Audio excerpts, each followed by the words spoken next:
Senate Bill 1446.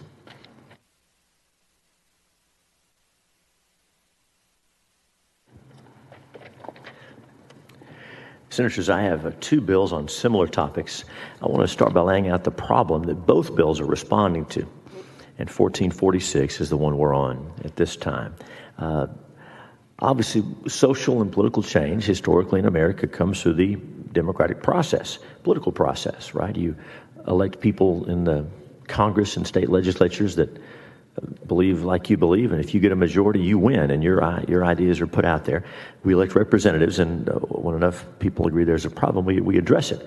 And this process is deliberate. It takes a while. It's difficult, but that's how our founders designed it. But over the last decade or so, frustrated by a lack of satisfactory progress at the government, at the democratic level, groups of shareholder activists, starting in Europe and now in the U.S., have begun to instigate change by other means, corporations and corporate boardrooms. Groups of activists have been very organized in orchestrating these efforts. They give them opaque alphabet soup names, and they work behind the scenes through corporate governance mechanisms that are unfamiliar to most of us, folks who are just trying to save for retirement. In capitalist countries, corporations historically have had only one guiding principle, and that's shareholder returns. Their job is to maximize wealth for their shareholders. Of course, many factors go into this effort, but if you go back just 50 years or so, most would agree that the only material factor to a company was making money for the shareholders. The shareholders would then decide what to do with that money and what to do with politics or not to do with politics. More recently, though, starting in Europe, progressive activists introduced and pushed the concept of double materiality. The idea is that making money is one goal, but it is balanced by an equally important second goal, which is corporate citizenship and global welfare. Now, you probably won't be surprised to know that the behaviors and outcomes that make you a good corporate citizen happen to be the pet projects of the progressive activists that are pushing this doctrine. Companies are encouraged to support liberal social positions and developing technologies, and discouraged from traditionally conservative positions and disfavored technologies like oil and gas, for example. By now, almost all of us have heard the terms, the acronym ESG. Environmental, social, and governance factors. And this has become the shorthand nomenclature for scoring or evaluating how good a company is, not unlike a social credit score in communist China. These groups have gone a long way about imposing their agenda on corporate behavior in two major ways. First of all, they set up global climate initiatives, or GCIs, and they've applied immense pressure through social media, federal and state political channels, and various governmental incentives for corporations, especially banks and investment managers, to join these groups. And second, they've organized and funded activist shareholder groups who buy shares in companies and then force other shareholders, like our pension systems, to vote on these proposals. I want to tell you how both of these affect our state's money, because our focus here is Texas as a market participant. Where Texas pension funds, where pension funds created by political subdivisions of the state of Texas are involved, that's our concern. I'll start with shareholder proposals, which are a focus of both of the bills on this topic this morning. I'm sure you know how this process works, but the simplest version of an explanation, anyone who owns a share in a company can propose a policy for the company to put to a vote of all the shareholders. In the past, many of these proposals never got a vote because the board of the corporation did not have to take a vote on every proposal. Now, though, any proposal of general application can get a vote. Now, back in December of 2020, the Department of Labor under President Trump adopted rules requiring plans fiduciaries, that is, people investing money on behalf of the plan, requiring them to consider only the financial interest, the pecuniary interest of beneficiaries, and forbidding them from subordinating those interests to other non-financial benefits, such as environmental, hiring, governance practices, potentially implicated by such votes. Now, that's all it did. It just said you need to make as much money as you can for those people who are relying on you, but not invest for other reasons, not based on politics or social causes, left or right or center. Now, when the new administration came in, the Biden administration, they unwound that rule, and instead they specifically said that plans can consider ESG factors in investing. Now, here's how bad this rule turned out to be. A week ago, President Biden issued his first veto. Did you hear about this? Because Congress passed a bill to override the new Biden administration rule. Now, they can't agree on a budget or pass anything or agree on anything, but they did agree that you should invest people's retirement money to make those retirees money, not to pursue your political agenda. So that's how front and center this issue is. Under the current administration, these activist shareholder votes have really exploded. In the 2022 proxy season, 607 shareholder resolutions were filed on environmental, social, and governance issues, up 22% from the year before. And as of July of last year, 266 resolutions have been withdrawn following negotiations between shareholders and management, up from 223. A higher number of withdrawals tells us what? Well, that suggests that the shareholders, these activist shareholders, are getting more successful at pressuring companies to act without even having to take a vote. A leader of one of the activist groups says this, quote, "With the political dysfunction making it hard to get anything done, those who want things to happen go to actors who can, which is often large companies," unquote. So this is not what I'm saying about activist shareholders. This is what they say about themselves. That was Heidi Welsh, Executive Director of the Sustainable Investments Institute, part of the Proxy Preview Project. Now, pension systems like ours, teacher retirement system, employee retirement system, our state and our county and municipal retirement systems, they cast thousands of proxy votes every year. This volume makes it very difficult to do it in-house. So they hire proxy advising firms, which are really, there are only two of those in the U.S., and these firms make recommendations to investors on how they ought to vote on various proposals. As you will recall from previous hearings of this committee, our own systems have let their guard down and voted for some of these activist initiatives. ERS, Employee Retirement System, voted on a Bank of America proposal to limit lending for oil and gas exploration. So Employee Retirement System of Texas, shares belonging to that pension fund were voted in favor of a Bank of America resolution that said we want to limit future oil and gas exploration. And not long after that, Teacher Retirement System voted for a Lowe's proposal that had to do with the Texas heartbeat law and critical of states that had passed pro-life legislation. Again, we're not advocating that these companies should be taking conservative positions, but that they should stay out of politics. These shares being voted on behalf of the people of Texas. Insurance companies have also been a focus of these proposals.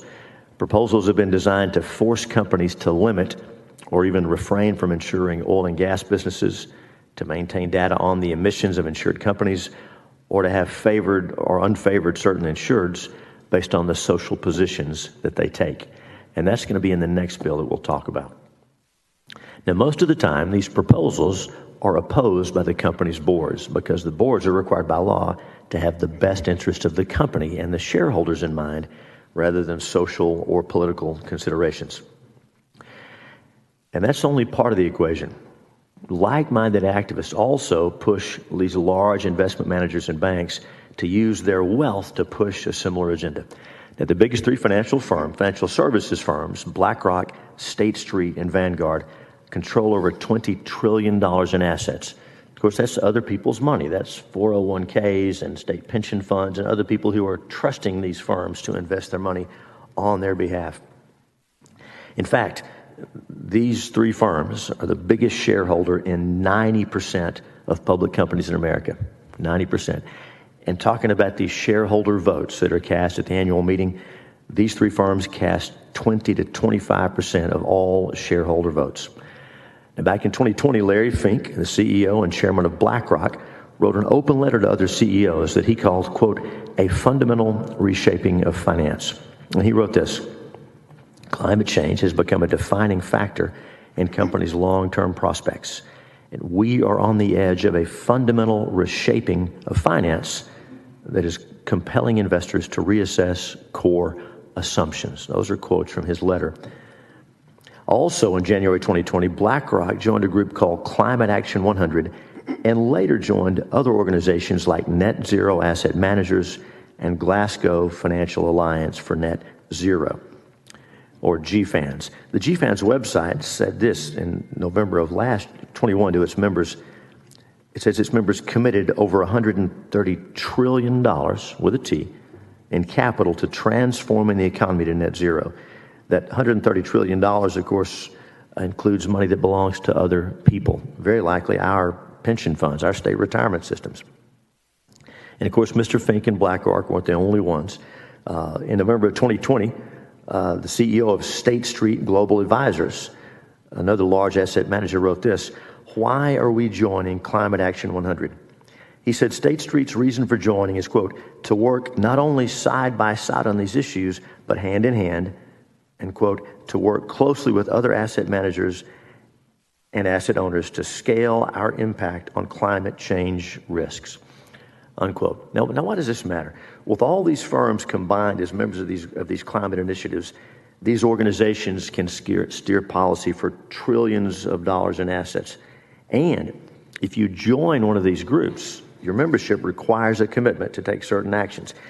In fact, in a letter from the Attorney General to BlackRock, our Attorney General notes that by joining Net Zero Asset Managers, BlackRock committed to, quote, implement a stewardship and engagement strategy with a clear escalation and voting policy that is consistent with our ambition for all assets under management to achieve net zero emissions by 2050 or sooner, unquote. Now, this is independent of any evaluation of profit or returns, but just off the top, committed to a certain policy, regardless of what that means for profits for the shareholders to whom the money belongs. These groups then establish target or focus companies, and they strong-arm them into approved corporate behaviors. And this affects the Texas economy more broadly. Many of the companies that are targets or focuses, when they want to be nice, of Climate Action 100 and similar organizations are energy or utility companies headquartered or having a major presence in Texas. ExxonMobil, ConocoPhillips, and companies like that that employ thousands of people. What it boils down to is they want to use retiree money, private or public, to buy shares and then use those shares to pressure corporate boards into action that is against the interest of those same retirees. Who could make the argument that it's in the best interest of Texas and the Texas economy to oppose oil and gas exploration? As just one example. Now, those who've been on the committee for a while recall that last May, this committee met and talked with ERS and TRS at this table about some of the issues and the way the pension systems vote and the shares they own on these shareholder propositions, proposals, and initiatives. And at that hearing, the committee authorized me to pursue the production of documents from these companies, and if needed, to issue subpoenas to compel production of documents and the appearance of witnesses. Senate committees have this authority, and in fact, Senator Safran has used this in higher education in the past. It's not used very often. And so, in August, we sent letters to BlackRock, State Street, Vanguard, those three firms with controlling so much assets, and ISS, the major proxy advising firm, asking for the production of certain categories of documents. And we spent last year in pretty much continuous communication with law firms for each of the companies, and each of the companies did provide documents. We did have to issue a subpoena to BlackRock requiring several classes of documents that they had not produced. Since that time, they've given us those documents as well. And in December, BlackRock, State Street, and ISS all came to Marshall, a couple of us were there, and answered questions before the committee. The bills before us today are part of the fruit of those efforts, and they make sure that the money that Texas teachers and other public employees have worked so hard over the course of their careers is invested as it should be, to make sure that the funds can meet the promises we've made. That's really what this is about. And so, the bills before us today.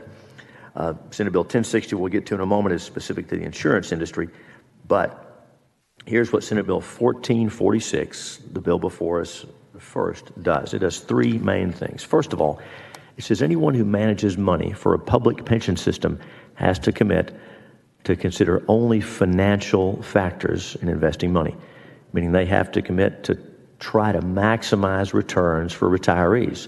That's what their job is, not to invest based on social or political factors. Then the second part of the bill is directed at proxy advisory firms.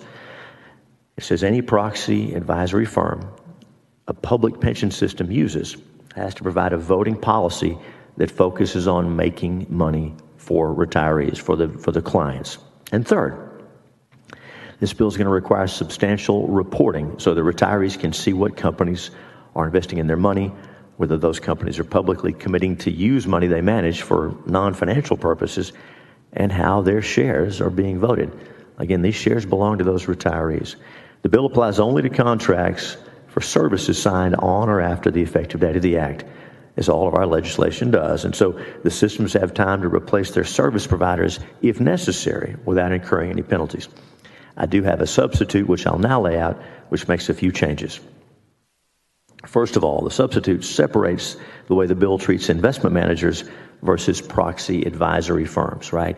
Investment managers, they have the money directly to invest. Proxy advising firms are the one that advise TRS and ERS how to vote shares that TRS and ERS hold. So those are separate roles, and the bill separates the way those are treated. And second, it makes several changes related to voting shares. It says that for a system to use a proxy advisory firm, the firm has to offer a policy that is focused on profit only, and that focus is carried out by defaulting to voting with the recommendation of the independent board of directors rather than the proxy advisory firm's opinion. The proxy advisory firm is there to look at the company, make sure the I's are dotted and the T's are crossed, and then to make recommendations, not to inject their politics, left or right, into the equation.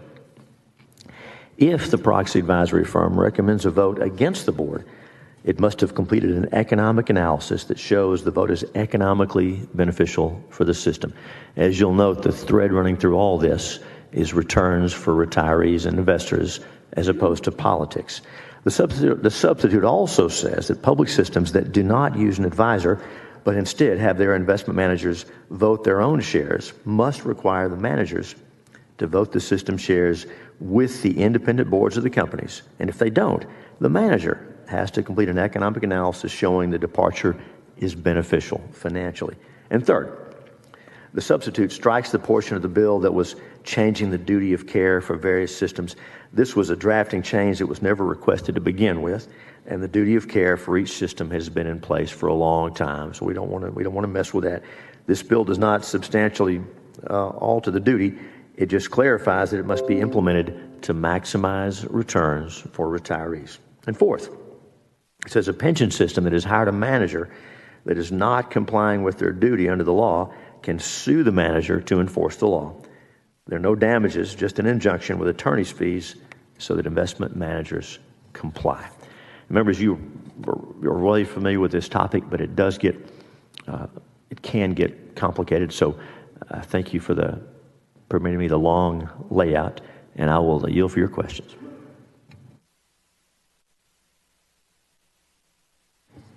And we do have some invited testimony and they're really smart, and they can shine light on these things. Senator Betancourt. Mr. Chairman, thanks.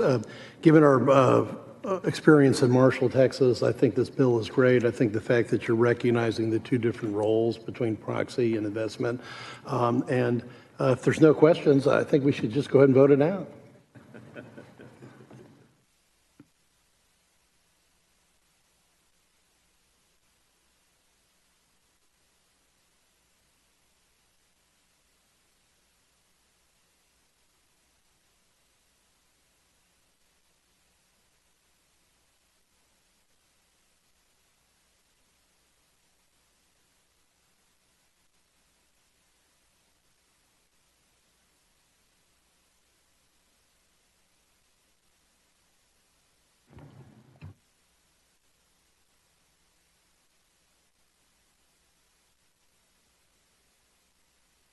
Senator, we have resource witnesses here from the Employee Retirement System of Texas, Teacher Retirement System of Texas, and the Pension Review Board. Let's call them at this time. And Senator Zeffironi has some questions.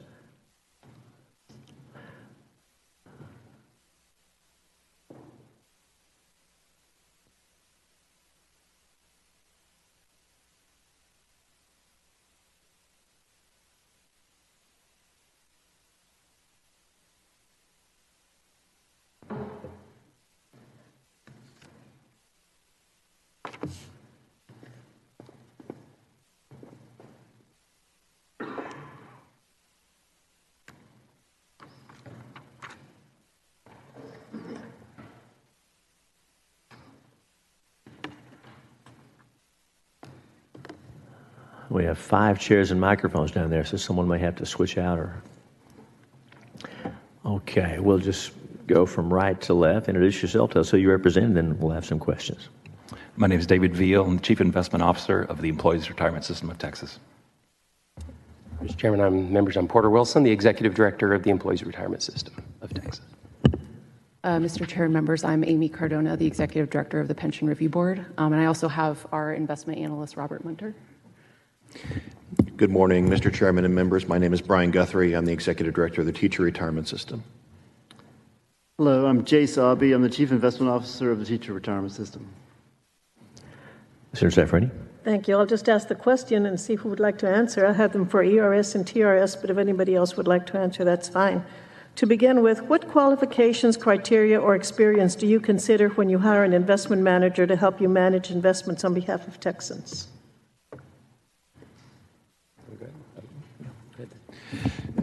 Thank you for that question, Senator. We consider a variety of factors in terms of the profitability of the company, the validity of the investment, and whether or not it's going to be the good fit for our portfolio. We have a goal based upon our investment policy statement adopted by the board to maximize investment returns while controlling risk. And so everything that we do in terms of evaluating companies are considered through that lens. I'll defer to our Chief Investment Officer, but I will say all of the goals and objectives of what we look for in managers are articulated in a policy, an investment policy that's adopted by our Board of Trustees, but I'll let David speak specifically to what the provisions of that policy are. And that policy is very clear that we focus exclusively and solely on fiduciary factors, and so that is to the goal of maximizing returns for the beneficiaries. So, is it your testimony then that your governing body considers only financial factors when discharging your duties for the plan, or do you also consider or take any action to further social, political, or ideological interests? No, that's correct. That's the only thing they take into consideration. That is your testimony, all of you? Yes, ma'am. Thank you. Regarding investment standard question, is this bill needed to ensure your investment policies and practice are focused on maximizing returns? I'll take that. I mean, no. I mean, that's what they do. I mean, that's what we do. That is our exclusive objective. That's how we exercise and execute our responsibility. So, I mean, in absence of this bill, I mean, that's what we have been doing. That's what we will intend to do. Thank you. What impact would this bill have on your ability to generate returns for your beneficiaries?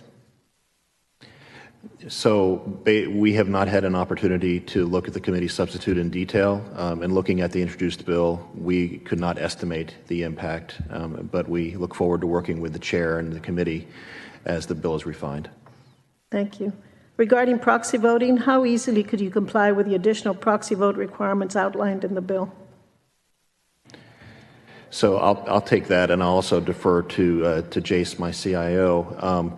We already have a custom statement that we use, or a policy with ISS that we use to vote our shares. That custom policy has been refined a number of times just in the recent past to make sure that accidents that happened that were laid out when the chairman laid out his bill don't happen again. And we believe that we have a good policy in place moving forward that will help guide those votes. Anyone else? Go ahead, David. So yes, we comply with the requirements as they're set forth. We post our proxy votes publicly. We have a custom policy like TRS that aims to ensure fiduciary-only practices. In fact, that's what's carved into policy. Well, this bill would require you to publicly post your proxy votes 24 hours before casting them. Can you do that? Do you have the staff and the time to do that? In terms of, for example, how many proxy votes do you cast per year? So currently, ERS casts about 30,000 proxy votes per year. I do think there would be some technical adaptations required to post those in advance, but I think we could handle that. We'll also note the use of the phrase "if possible" in the bill, which will be quite helpful as we implement in the early years, because as David mentioned, it will be a significant technological lift for us to put that in place. So we definitely appreciate that forbearance, especially in the early years as we implement. Good. Thank you. Thank you, Mr. Chairman. Thank you, Senator. Senator Betancourt. Thank you, Mr. Chairman. Obviously, there's been a shift in since the Marshall hearing from people that are willing to look at Texas energy projects and also able to understand that that's an integral part of what we're doing here in the state. If anyone would like to comment on that, because I think that not only are you all past making those issued mistakes, but I think there's also a recognition among the major providers that they either have to change some of their offerings or that they're certainly willing to make accommodations for what is really the biggest market in the country when it comes to energy projects. Would you all agree? Yeah. Yes, sir. I would say that the needle has moved significantly just in the past year in that environment. When working with ISS, we noticed over a year ago that their benchmark policy that was being employed for most public systems was tilting towards a more activist approach towards some of these shareholder votes. We pressed them to make changes. We have adopted, as I mentioned, a custom policy that's in place now. But since the Marshall hearing and particularly just in the months preceding that and since then, ISS has created what is now called a global board aligned policy, which we believe focuses solely on financial factors and is something that I wouldn't say they were resisting it in the past, but they certainly were not moving as rapidly on it as they are now. Yeah, we had advocated that new product line for ISS, which they are launching, and thank you very much for the help in that. It had been something we had advocated for a while. We believe that this new policy, for example, would help with that issue that the chairman had identified from last year. This new policy would have prevented that. We've also seen movement in many other places. BlackRock and State Street, for example, are allowing indirect voting, where even down to the retail level, individuals will be able to vote proxies by looking through index funds, and they're rolling that out to us as well. So we're seeing a significant movement. Obviously, Vanguard withdrew from the Net Zero initiative. We have 211 managers total.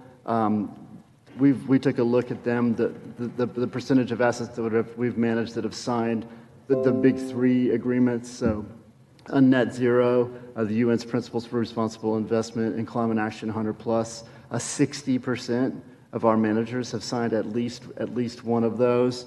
We've seen movement so far. We saw Vanguard a withdraw from Net Zero. Haven't seen a lot of movement from other managers on that area. But the market is moving, and I think it does take time for the market to react to a lot of these actions. Thank you. Senator Menendez. Thank you, Mr. Chairman. It sounds as if, based on the testimony I've heard so far, that you are already focusing on generating the best returns for your members, the retirees who are depending on those returns, and for Texans. Thinking about that, is there a potential for any unintended consequences if this bill were not to be, and I know you just received the committee sub, so as you review it, that it be written carefully as you think about that. I sometimes think because the lawyers who draft this legislation sometimes have the best of intentions, but unfortunately, when you translate things into practice, it doesn't always work.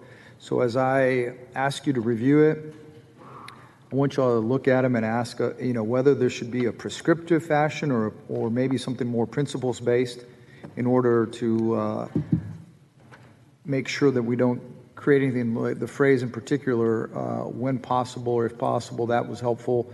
But anything like that would allow you not to have any unintended consequences or cost in particular. If this is about maximizing the returns to the retirees, which I agree with, we need to make sure we don't, have any pitfalls. And so if you all please review those and get back to us on what we can do, because I know that you guys, being state employees, aren't allowed to lobby, but we are asking for you for any potential pitfalls that you may encounter or see that might be something that we can improve the bill. Thank you. Thank you, Senator. Is there any other questions for our resource witnesses? Thank you each for being here and for continuing to work with us in this process. Thank you very much. Thank you. And Senator Safferini, I'll say as we're preparing for our next witness, we are thankful that our ERS and TRS and our pension systems do have these goals.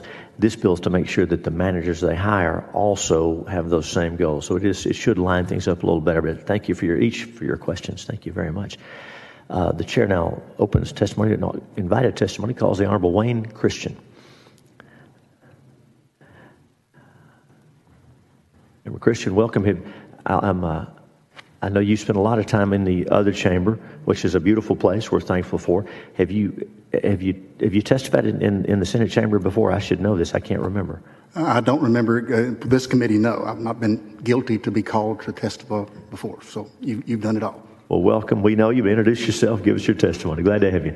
Mr. Chairman, members, my name is Wayne Christian. I am Texas Railroad Commissioner.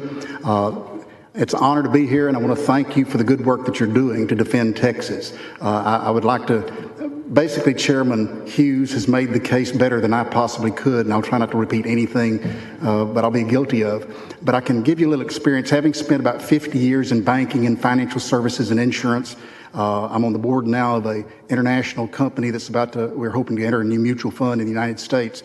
So I have a little bit of, it was my day job to pay for my habit of being in the Texas House for about 14 years. And I had to make a living. My wife kind of insisted that occur. $600 a month doesn't pay the bills, as some of you are well aware. So it's from that perspective I come. Let me real quickly say, I think it's very important to understand that we are under a situation which is an international movement. It is a national movement to shut down oil and gas in Texas. Right now, Texas is the leading supplier, the leading regulator for oil and gas in the free world. Understand our position there. Since the federal government has restricted the production, Texas is now 60% and 40% of oil and natural gas. The LNG ports we're building right now in the coast are going to increase by 4 times the amount of liquefied natural gas that we export around the world. We are the hope for Europe. We are the hope for the free world. And I think many times we bypass what the good Lord has awarded us in the state of Texas. When I first was elected in 2017, we discovered the largest field of oil and gas in history in the Permian Basin. It became larger and larger as we explored and researched, and now it's over 230 billion barrels estimated, an equivalent amount of natural gas. It's enough oil and gas to power the United States with clean, plentiful, reliable, and cheap energy for the next 200 years. So Texas is a tremendous opportunity and a tremendous place of leadership. The Railroad Commission of Texas, I'm sure you're all aware, and sadly many Texans are not, we have nothing to do with railroads. We regulate oil, gas, coal, the chemicals the good Lord has given us in the ground, and those gifts that we have. We take care of it from the time we find it till we pump it, we distribute it, we get it to the refiners or get it to the electric generating companies, we get it to the homes all across the state of Texas, and that's our job, basically, delivery and production of those minerals. As one of the 7 elected officials in the state that are statewide officials, my constituents of about estimated 30 million legally now in the state of Texas, it is my duty to report to you what I feel I found in my time in the legislature, and where I feel we're under attack, and what I appreciate your hard work and what's going on. The Railroad Commission of Texas is 140 plus years old now. The oldest regulatory agency by our constitutionally founded is absolutely respected worldwide. Forbes magazine says the Railroad Commission of Texas is beyond doubt the most respected regulatory agency for oil and gas on planet Earth. So we have a lot to be proud of in Texas. I don't think we need to be ashamed of that. We also need to be very proud that the Railroad Commission of Texas was one of the first environmental activist groups in the nation. I remember in the part of East Texas where Senator Hughes and I both live was back during the Big Inch and Little Inch pipeline that came out of Kilgore, Texas, distributed 80% of the oil to our allied forces. Winston Churchill, I have the poster that says, "It was the sea of oil from East Texas that helped win World War II." And because of that, Kilgore, those towns, we had no restrictions on drilling. There were definitely communities that were being torn up by oil derricks in every yard, muddy roads. It was just a mess. They were drilling oil everywhere they could, any way they could, no restrictions on pumping. And it was first the Texas Railroad Commission that came in and did restrictions, cleaning up spacing, limited production. And so, quite frankly, the state of Texas led the way in the world for cleaning up oil and gas production and being environmental stewards. And I think that's something that gets very lost in the consideration that you hear in the media and represented by the government and by, sadly, many of our oil and gas companies that fail, I believe, to tell the truth, the whole truth. Economically to the state of Texas, I'm sure you're aware, oil and gas is responsible for all the rainy day fund, all the permanent school fund, all the higher education fund, and it is largely responsible for a large part of the overage that we're enjoying right now in Texas. In fact, according to the Texas Oil and Gas Association, the industry provided a record $25 billion in taxes and royalties last year and over $200 billion over the last 15 years. So it's very important that we defend oil and gas in Texas. When I first came in as an old banker, I wanted to figure out, okay, what was it really paying the legislature? I'd served in a number of years. What were we really returning over time? And so they did a calculation for me, and for every dollar that the legislature funds the Railroad Commission, currently the state receives $78.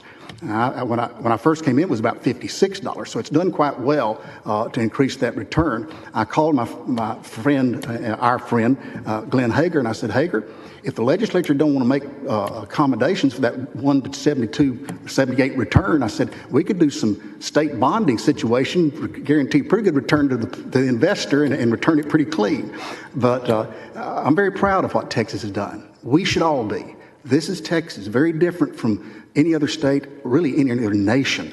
And so real quickly, let me go pass away bragging on the Railroad Commission in Texas and let you know my big concern is the war on the state of Texas to shut down oil and gas production, period.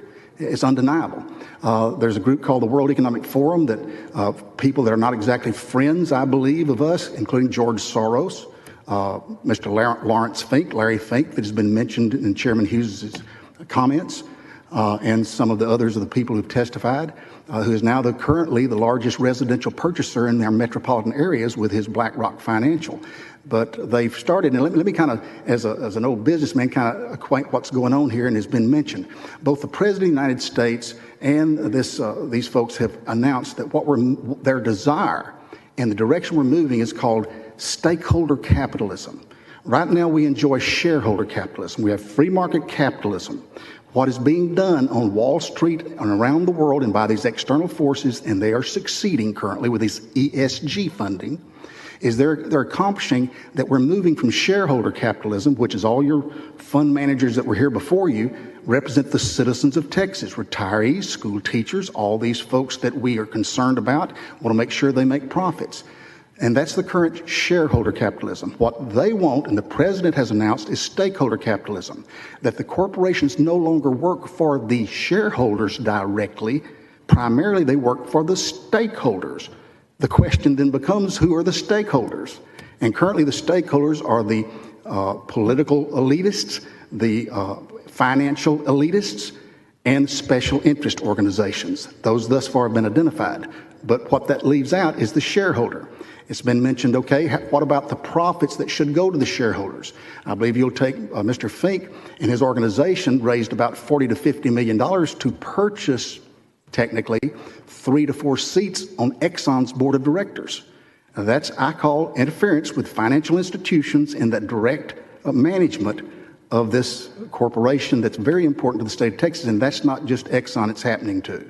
So there is a move of mixing government and corporate relationship. I think it's been titled the woke movement, and it's mixing corporate interest with governmental authority. That's why I commend you. What you're doing as a legislature, and I commend you for it, is you're taking your place to defend the shareholder, the citizens, against this takeover by external corporations of their free market retirement accounts, their savings accounts, and what has made America different in this superpower of Earth. Let me close with this. Both chambers in the United States Congress passed $372 billion, I believe, give or take a few dollars, a little package that is coming to us whose intent is to shut down oil and gas. We haven't really suffered part of that. Understand this ESG history. When I first, again, took the position, I was before one of our largest gas transfer corporations. And that corporation had their annual meeting. They allowed me to speak to the board, but their Wall Street representative spoke to us. And this was back in 2020, I believe, or 2018, in that time period. And he acquainted to me that we had just discovered the Permian Basin, and that on Wall Street that Mr. Fink and Mr. Gore and some others were showing these films of all the flaring that was going on in the Permian Basin. And they were saying we were destroying the atmosphere in Texas, and they needed these environmental, social, and governance funds. Literally, Texas was the example they were using to establish these funds to shut down oil and gas. And from that, we, in the Railroad Commission, I appointed a task force, and we started limiting flaring in the state of Texas just because of what the appearance was of it. Now, the facts you need to know is all of this created over Texas flaring. Texas flaring, when I first came in the Railroad Commission about 7 years ago, was 2.7%, a little under 3%. Of all the gas being produced in the state of Texas, it was at worst under 3%. We have moved in the state of Texas over the last several years since the Railroad Commission has been working toward decreasing flaring. Currently, flaring is less than 1%. And yet you still hear these groups talk about methane and the methane loss and the troubles methane is going to be. I challenge you in any business or any agency that you have in this state, if the problem is less than 1% in any area, you pretty well think there may be some other problems that might calculate your attention more than less than 1%. And frankly, it's not been the government that has fixed this. It's the private industry. And almost every time, sadly, and I'm a part of government, at any time we try to do things versus the free market sector, folks, it's not nearly as good, nearly as clean, nearly as cheap, and nearly as profitable. We face that same threat right now that many of our companies, many of our friends, and many of the people we talk with here are for a lower carbon future for oil and gas. That we need to lower the carbon. Carbon is a big threat. I would ask you to do some research. I'll be happy to provide you with some research that I've done on that carbon clean situation. And quite frankly, carbon dioxide is something that it takes for humans and plants to live. If plants don't have it, they can't breathe, they dry up, and you don't have food. The past 15 years, we've had a larger amount of CO2 than many times in history, and yet we've seen 1/3, 15% increase worldwide of greening, which means more food, more plants, more moisture than before. And yet we find ourselves, I believe, with a false scenario that carbon reduction is necessary for mankind to survive, or the world's going to blow up. By the way, I've lived through now 4 Armageddons in my lifetime that the environmentalists, the IPCC, and others have said the world was coming to an end 4 different times. And so I've done pretty good 4 Armageddons so far. But it's amazing that we now are looking at the news, our presidency, our entire government telling us that we can't do something that helps mankind. It's a new religion worshiping Mother Earth. BlackRock CEO Larry Fink, the company's lost around $4 billion in assets the last year or so. That's really sad, but you got to understand, at his best, when the market was up about 2 years ago, his wealth in those funds was 11 trillion with a T on it, dollars. And so when he came to Texas telling us that they were really friends to oil and gas and they had, I forget how many $100 billion in oil and gas, you divide that into 10 trillion, it's not exactly a large percentage of his worth. The other problem is the fact that we're interfering with direct management of people's money. These fund managers that were sitting around the table here are very interested and understand their job is to make the most for their shareholders or for the people of the state of Texas and the teachers and all of this. They can do that, but they do not control how the funds are made up, how the investments are packaged. That's what's being attacked above our pay grade. What's happening is, for example, these ESG funds came an article just about 2 weeks ago. And the funds are being prepackaged, and there's about 1/3 of the fund themselves that are already identified as being, quote, ESG. Now, understand there's no official ESG definition, no such animal as ESG in legal reference, and the managers that are of these funds are supposed to be under fiduciary standards to work for the shareholders, for their investors. But all of a sudden, only 1/3 is ESG, which means every one of these funds, and I believe there was around 264 funds that claim to be ESG. Well, last week, they found that 1/3 of the funds being the same investment, it did away with the reason we have mutual funds to start with, is after the Great Depression, about I believe it was 31, the first mutual fund was created. And it was to diversify the investment. They guarantee that you can never have less than, I believe, 10% in any one company, in any mutual fund. It let diversification. It required professional management with fiduciary standards to work only for the shareholder. And it allowed those attributes. Well, if you have now in these ESG funds, only 1/3 is in every one of those 364 basic funds, because those have been identified as the only ones they can identify, you have decreased diversification, increased risk, decreased safety to every investor. Then the returns that these fiduciary standards are supposed to take care of to the shareholders, we have reduced that. In fact, the research shows in the last 10 to 15 years, had there been these ESG standards, it would have been a 20 to 40% less return on these investments. So in every angle, I support Senator Hughes's bill, the other fights that you're having here for defending Texas. And again, I remind you that this is one great part that we enjoy. Lastly, a lot of the argument we've done this last couple of years has been because of Storm Uri and the electric generation. I want you to be very careful to understand that gas is important in the state of Texas. We regulate the natural gas. But we need to also understand that gas is just 11% of the natural gas being produced in Texas goes to generate electricity.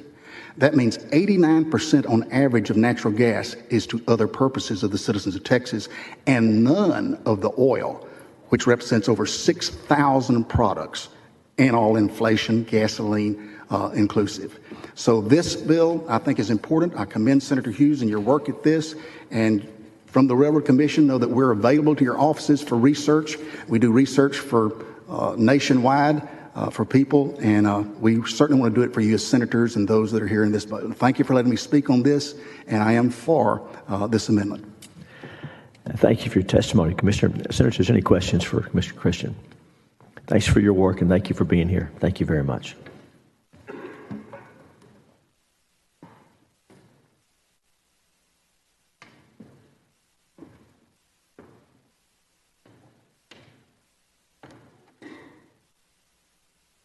The chair now calls Chase Martin, Brent Bennett.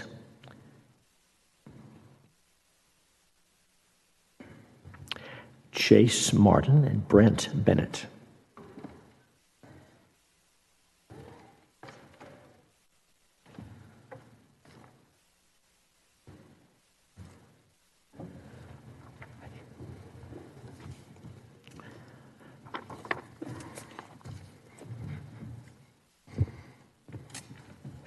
Good morning. Welcome. Good morning. Introduce yourself. Give us your testimony, please. Thank you, Mr. Chairman. Brent Bennett with the Texas Public Policy Foundation.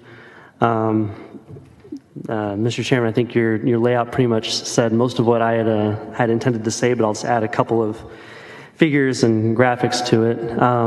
In the testimony that's being passed out, there's just a graphic that kind of explains in a flowchart form kind of what the chairman laid out in terms of how there are collusive entities that are gathering together different market participants to try and collaborate and essentially enforce political agendas on the market. And so that is essentially the core of the problem. And then that agenda gets forced on public companies, and then through public companies, even through private companies, through vendor relationships and so on. So this is really a market-wide problem that we're trying to address. And we really commend the work of this committee over the past year, to get to the heart of what's going on, what is happening, what isn't happening, how are our pensions being involved in this. I think that, clearly, and as the second figure in my written testimony shows, there's been, because of our pensions have been, using ISS policies, and they've actually been voting for more of these shareholder resolutions, or at least as many of the investment firms that Senate Bill 13 sought to point out as being, energy boycotters. So, again, this is just a function of, getting our investments and our proxy voting in the state aligned properly. And we really commend the pensions over the past, from what we just heard there and what we've observed. I think they've been doing a good job of trying to make sure that what they're doing is aligned with the will of the legislature and Texas voters. And also that, that they're basically, keeping things in check with their investments and proxy voting. The last two things I'll say is that I think this bill, as we read it, really kind of codifies what's in process and being done, and ensures that it's applied consistently. There's over 100 different pension systems in the state, so we want to ensure that the policies are applied consistently, and also that the reporting provisions we think are very important, because it's important that the state has transparency into the people of Texas have transparency into this. A lot of the investments that we have with a lot of firms like BlackRock and other firms that either are on the SB 13 list or should be on it are in illiquid investments, and often we're not able to divest from them. So we have to make sure that we are managing that money properly, that there's transparency into how it's being used, and so on. So we think this bill does a good job of taking care of all those issues. So thank you. Thank you for your testimony. Welcome. Introduce yourself. Give us your testimony. Thank you. Chairman Hughes, I thought you did an amazing job explaining and laying out the bill. But I'd like to thank you for the opportunity to testify today in support of this bill. My name is Chase Martin. I work with the Opportunity Solutions Project. It's a nonprofit, nonpartisan organization that seeks to enhance individuals' paths to self-sufficiency. So we heard from the retirement folks about the people that have their money in the Texas retirement system. These are teachers, police officers, and firefighters who, after a career of public service to Texas citizens, have more than earned their financial security. I know we have a limited amount of time, so I want to just jump ahead a little bit. ESG investing typically yields lower returns, and it does not achieve its stated goals. A recent study demonstrated that out of 20,000 mutual funds representing over $8 trillion, regular funds outperformed ESG funds every time. Time and time again, ESG funds underperform the S&P 500, and ESG money managers typically charge 40% more in fees to their clients. So the bottom line is the financial futures of Texas teachers, firefighters, and police officers are not slush funds for political activists. If a private investor wants to lose money by promoting a social cause that they care about, that's their business. But we shouldn't ask those who teach our children, protect our streets, and save lives to gamble away their chance at prosperity to serve one side or the other of a political aisle. So with that, thank you very much, and I'll take any questions. Thank you for your testimony. Senators, any questions for our witnesses? Senator Middleton. I did. Hey, thank you, Chairman.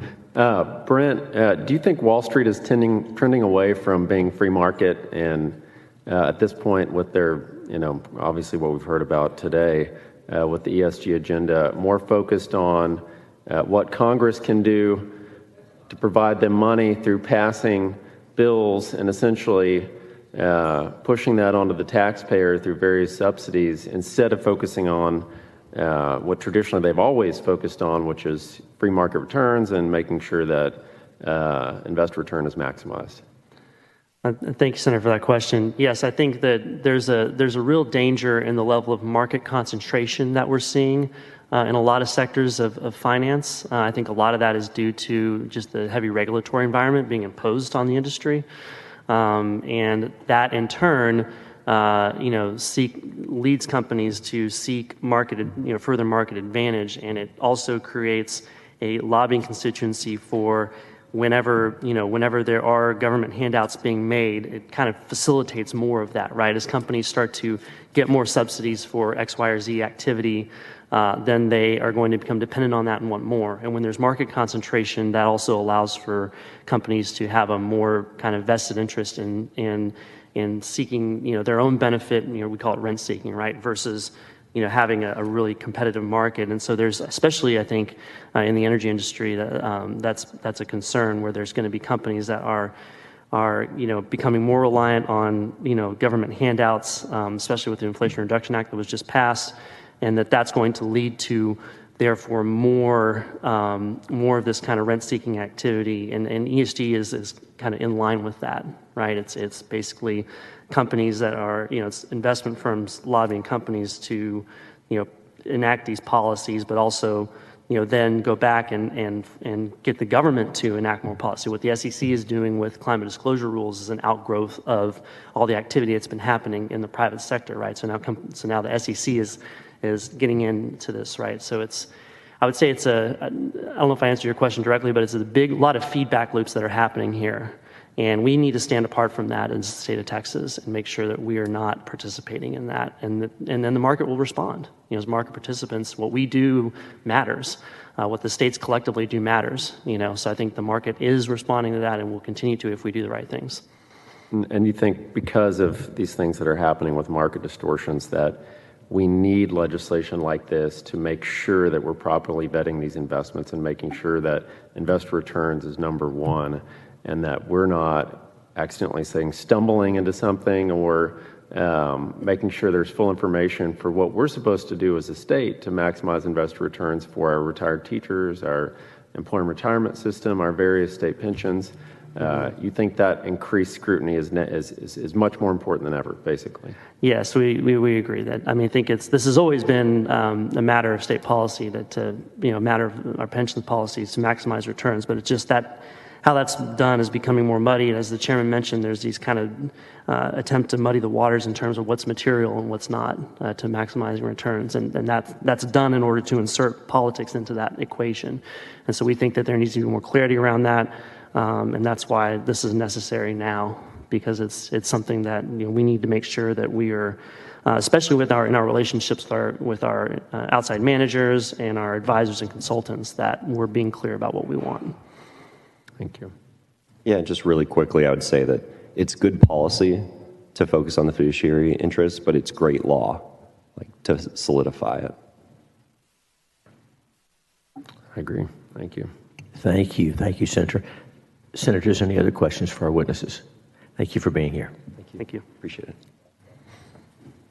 We'll open public testimony, and the chair calls Tom Glass, Robert Green, Stephen Gassenberger, Tyler Grossman, Gregory Porter. I see we have Tom Glass, Robert Green, Stephen Gassenberger, Tyler Grossman, Gregory Porter.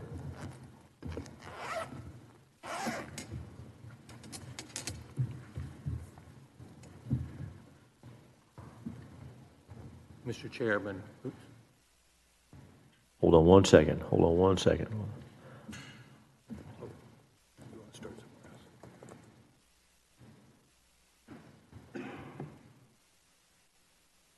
All right, get situated there, and we'll start on my left, on the right. When you're ready, introduce yourself, give us your testimony. Thank you. Hi, is this on? Stephen Gassenberger, excuse me, policy analyst with the Pension Integrity Project at Reason Foundation. Thank you. Good morning. I have some comments going around, but the chair has laid out the bill pretty much, and it just gives our perspective of what the bill does. So I'll run through a couple of points that just add to the context from a pension perspective. So a little bit about us as a project. We are a team of pension researchers. We go wherever invited across the country to research. I'm based here in Houston, out of Houston. And I'd like to add some context from the pension perspective specifically. So I'll list a couple of points. When TRS went through sunset in 2019, auditors highlighted how the fund was pivoting towards private alternative investments and warned that the reporting on these investments was pretty thin. Fast forward in December, TRS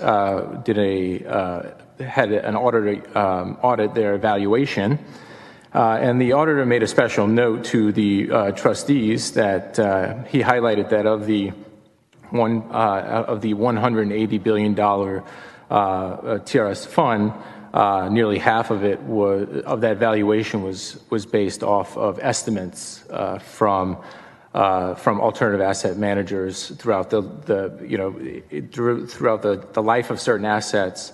Managers will report returns.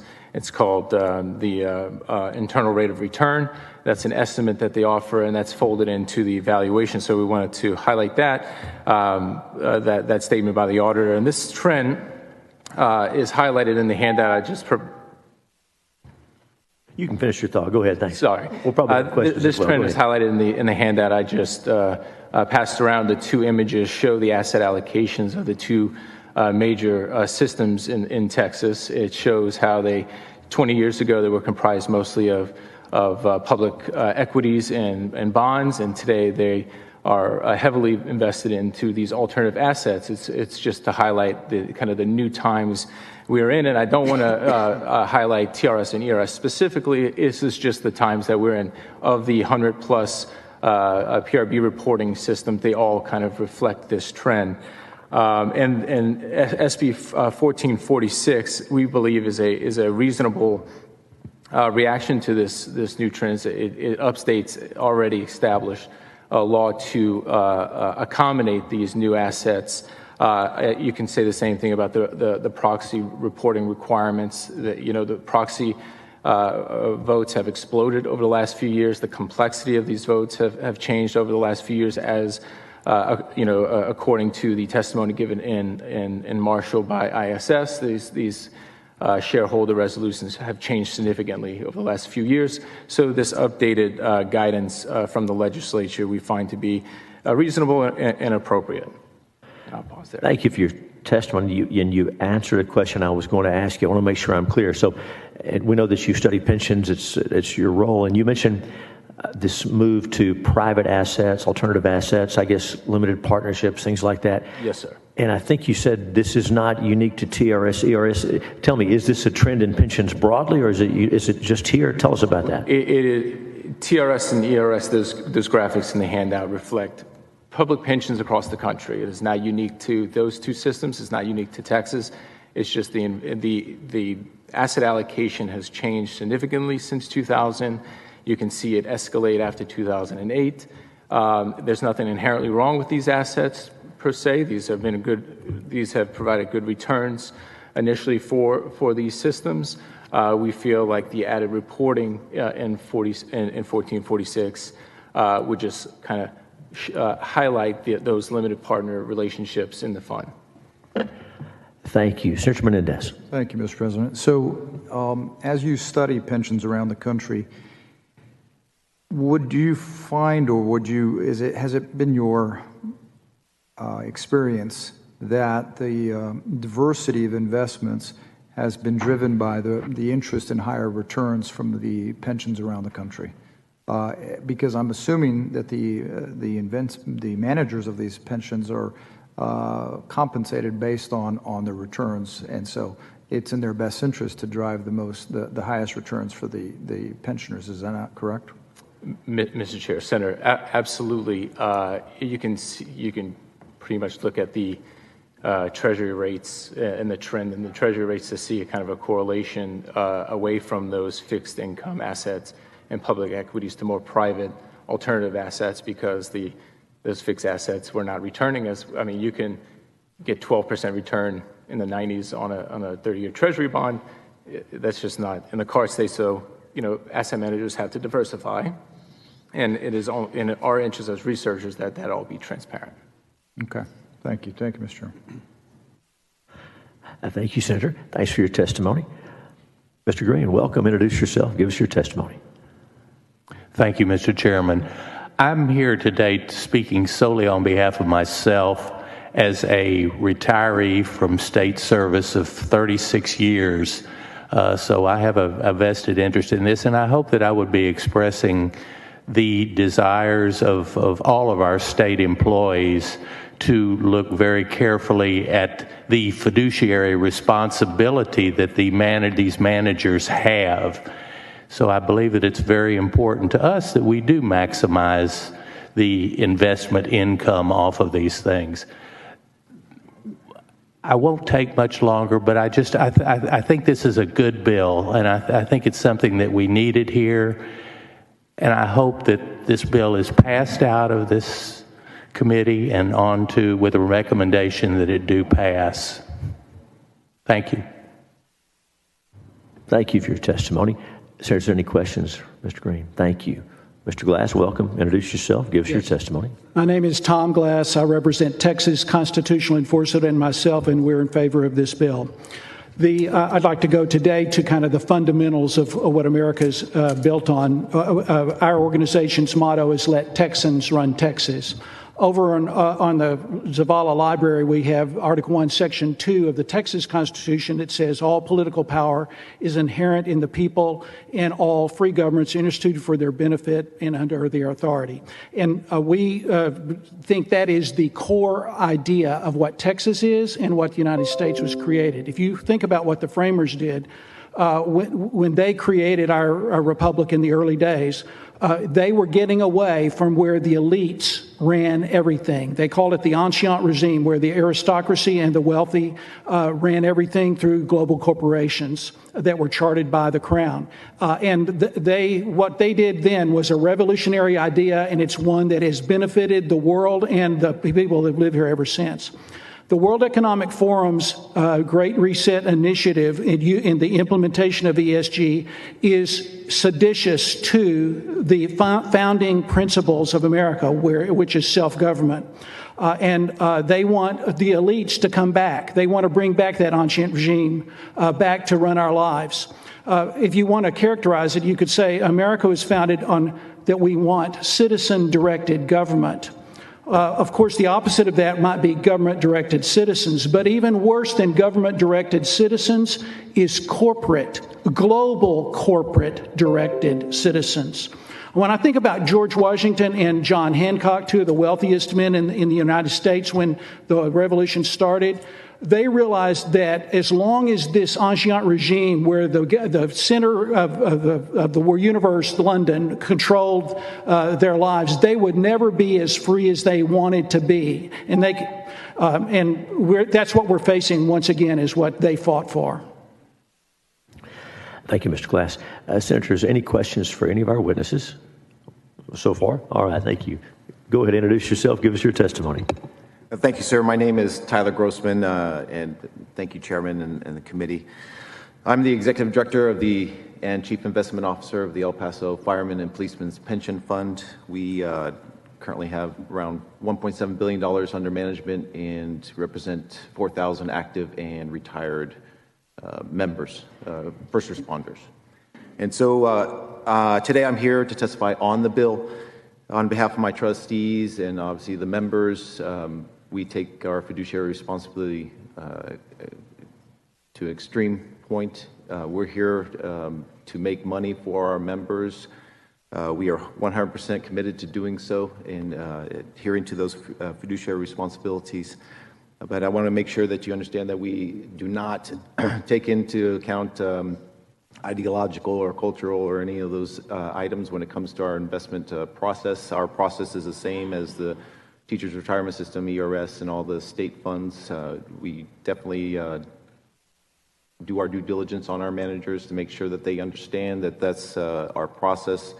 10 years ago, ESG used to be asked of that question. I said, I'm from Texas. That's not an issue for us. We were not interested in any of that way of investing, I guess you used to say. Having said that, though, I do want to make a few comments when it pertains to, I know 1.7 sounds big, but it's definitely smaller when it comes to $200 billion in the TRS, and so you have to put it in perspective, I guess you could say. But regarding provisions related to the qualifications of proxy voting oversight, we do have a proxy statement in our investment policy, and therefore we give it to our managers, and they are to adhere to it. We also, in our financial agreements with them, they are fiduciaries of the fund, and so we agree with the proxy voting policy. We think that is an important part of what should be done on our behalf. Go ahead. That's okay. Go finish your thought, please. We want to hear from you. Thank you for our process and how we want our Texas dollars voted on. And so we do make sure that our managers understand where we're coming from. We want to make sure that that the requirement that you put in place as far as that proxy voting is adhered to, and that our trustees adhere to it. But there are some even though TRS is way bigger than us, we still have over 30,000 votes when it comes to proxy voting. And obviously, I have a staff of 8, and so I don't have that. I don't have the staff that they may have. And so, analyzing, providing advance notice of attended votes, tracking, reporting, recommendations provided on the votes. There was a list of things that are required under the current bill. For a fund our size, that would, like I said, only have 8. We'd have to hire new personnel. Our IT is not, I don't have an IT, so I have to update our website, and there's a lot of cost involved in doing so. And so, though we are totally on board, we understand, we want our stuff to be fiduciary, I also want to be a fiduciary to my members and make sure that our costs aren't exaggerated by this bill. And also in some of the reporting, we went through this process in 2009 with Senator Huffman and Senate Bill 322, in which we do disclose in aggregate the fees that we pay for these funds, but specifically the private equity. We have contractual agreements, and listing them individually and giving those fees individually is a little bit harsher, but it may potentially hurt us, and that's what I want to say. As far as I understand you want to put enforcement, but for the trustees, again, I just like you to take into consideration that these are elected fire and police officers, and they are citizens of El Paso that are appointed as volunteers, and so we would like a mechanism before they are removed. Since if no one person makes a determination, it would be a minimum of 6 for my board, and if they were to be removed, then we would have to stop business. And so at least allow an avenue for them to remedy the situation if they are made aware of something that's wrong before such an action would be taken, so that we could still do business there and way out there in the corner of El Paso. So, but I thank you for letting me speak over the 2 minutes, sir. No, thanks for your testimony, and thanks for working with us. As you know, in the committee substitute, there's some adjustments on the reporting, and as you know, on the proxy advising, what the bill is going to do going forward is have a default position that we vote with management, and if we don't, then we show why. And again, as far as the reporting the votes in advance, it's where possible. We're going to, of course, we want to work with you on all those things. Senator Menendez. Thank you, Mr. Chairman. I want to thank the gentleman from El Paso. I'm sure there are quite a few other fire and police pension funds around the state. I know City of San Antonio has one, and others that might be in the same situation that you're in.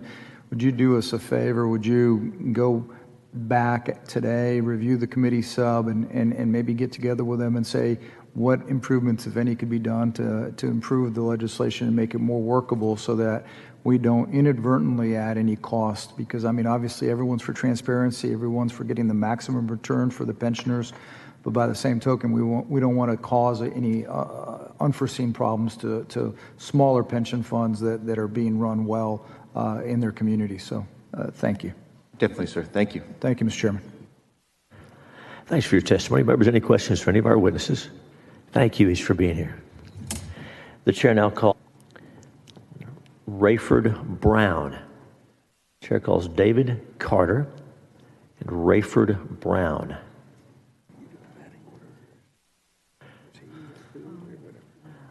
Colonel Carter and Colonel Brown are the only remaining witnesses who have registered to testify on, for, or against Senate Bill 1446. So while we're looking for them, anyone else present wishing to testify on, for, or against Senate Bill 1446? Okay, come on down. Did you sign up on the kiosk outside? Tell me your name. Gregory Porter. Oh, yes, sir, we did. We got you. Welcome back. Introduce yourself. Give us your testimony. Appreciate you having me, Chairman Hughes, and appreciate this bill.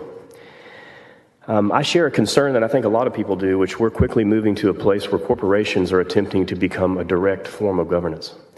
And that should be concerning to everybody in this building, especially legislators, because when a corporation has the rights to our data and when they have access to technology, and when two asset managers control 8 to 12% of 1,600 global corporations, we have a really significant issue with what appears to be a virtual monopoly or an oligarchy. And the influence that that has, as many of you know, is great. I'm an entrepreneur, I'm pro-business, and I think one of the things that we need to consistently do in this building is to protect the rights of individuals, because the biggest risk to our republic are financial conflicts of interest. And right now, when you have a politicization of money to the extent that we have, the risk becomes, I think, probably one of the bigger things that I'm concerned about, which isn't specifically addressed with this bill, but I think that this body needs to consider it, is that ESG is quickly moving from a set of suggestions from these large asset managers to their portfolio companies. It is quickly going to become a set of requirements for their customers. And when you own 1,600 companies that include the top 3 competitors in every vertical, from internet to phone to banking to retail to grocery, then I can cut your credit card off if I don't like your political views. And that is tyranny. And we're not here to stand for it. So I'm grateful for this bill. It's a step in the right direction. What we need to do is quit referring to federal law in our bills and reclaim the sovereignty of our state. And what I see on a global level is these corporations have virtually compromised and completely captured the regulatory bodies at the federal level. And so in the last 10 years, 200,000 bills have been passed, regulations, by non-elected regulators, and only 10,000 bills have been passed by Congress. So we live in a country now that is run by regulators that are captured by these large corporations. And I'll wrap with this. Again, the biggest risk to our republic are financial conflicts of interest, and the thing that we need to do is to really battle financial conflicts of interest that we can't control at the federal level by empowering the individual and taking the pro-liberty stance that we have to regulate business, because businesses do not have the right to violate our constitutional rights and the basic human right of privacy. Thank you. Thank you for your testimony. Members, any questions for the witness? Thanks for being here. Thanks for carrying this bill. Appreciate it. The chair now calls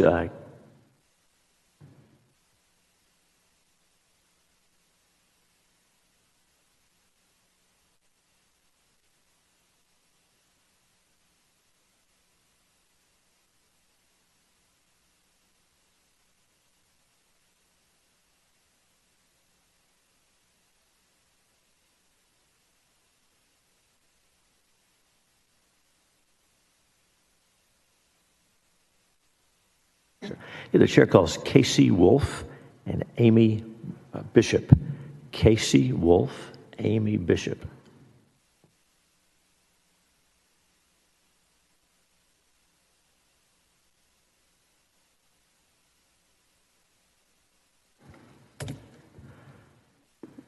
Welcome. Introduce yourself. Give us your testimony, Bishop. Good morning, Chairman Hughes and Senators. My name is Amy Bishop, and I'm the Executive Director of the Texas County and District Retirement System, and I'm here with Casey Wolf, our Chief Investment Officer. As a starting point, please know that at TCDRS, we don't receive any funding from the state of Texas. We partner with 830 counties and governmental districts to provide retirement benefits to over 345,000 hardworking Texans. We manage about $45 billion in assets, and we've been doing that for over 55 years successfully. In all that time, our fund has never had an ESG policy. We don't intend to have an ESG policy. Our stated objective is to maximize the returns for our members and beneficiaries. This bill, as filed, and of course we haven't had a chance to look at the substitute yet, but as filed, we have concerns that it could impair our ability to maximize our returns and have financial impact on our employers. We're worried that conflicts in the bill would keep us from partnering with some of the best investment managers in the world over issues such as violation of fiduciary duty and protecting competitive advantage. Over 70% of our portfolio is in private market asset classes, and without any exception in the bill for private markets, the proposed legislation may prevent us from working with these managers. If we had to adjust our asset allocation, we estimate it could cost us over $6 billion over the next 10 years, and this would cause our employers' cost to more than double. I appreciate you listening to our concerns. I'd be happy to answer any questions, and I look forward to working with your office on any revisions. Mr. Wolf, Yes, sir. introduce yourself, give us your testimony. My name is Casey Wolf. Get a little closer to the microphone. Oh, sorry. My name is Casey Wolf. I'm the Chief Investment Officer of Texas County and District Retirement System, and I'm just here in support of Ms. Bishop in case there are any questions from the committee. Thank you. Members, any questions? Thanks for being here. Thank you. And as they're departing, I'll note that we're thankful that TCDRS does not do ESG. But if they hire managers that do, that will not be allowed. Let's be clear about that. If they're hiring managers who have pledged to use all assets to push political agendas, that will be affected by this bill, and it must be. Thank you. Thank you.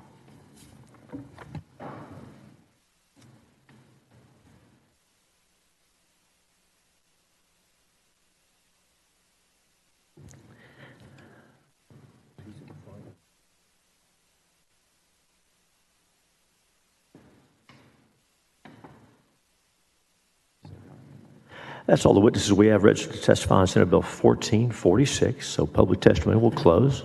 Bill's left pending at this time.